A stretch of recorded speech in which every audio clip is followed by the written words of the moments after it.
Naitwa Masache Njeru Kasaka, ni mbunge wa jimbo la Lupa, wilaya ya Chunya. Nimefika hapa nyumbani kuja kuomboleza kifo cha baba yetu, kiongozi wetu, mwalimu wetu ambaye ametuacha katika dunia hii, ambapo sisi kama wabunge wenzake, lakini na Watanzania kwa ujumla, tulipokea taarifa hizi za kifo hiki kwa mshtuko mkubwa, lakini tumepoteza kiongozi mmoja mkubwa sana.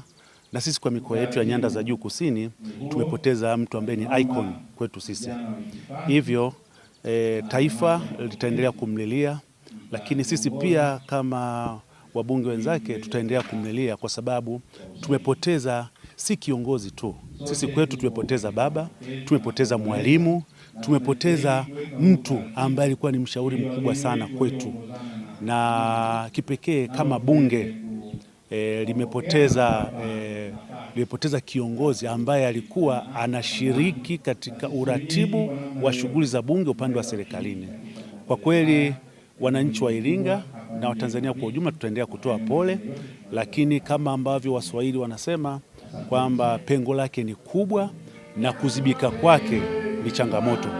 Na nyinyi mnafahamu yeye ndo ambaye alikuwa mbunge ambaye amekaa kwa muda mrefu, na kila mtu ambaye alikuwa anataka ushauri wa namna kuwa mbunge bora, namna ambavyo anaweza kurudi kwa vipindi vingi, yeye ndo ambaye tulikuwa tunaenda kwake kwenda kupata ushauri. Lakini haijatosha hapo, kwenye nafasi ya uongozi tumeona ameanza kuwa kiongozi ndani ya chama toka miaka ya 80. Amekuwa kiongozi wa chama, amekuwa mbunge, amekuwa waziri, amekuwa mkuu wa mkoa.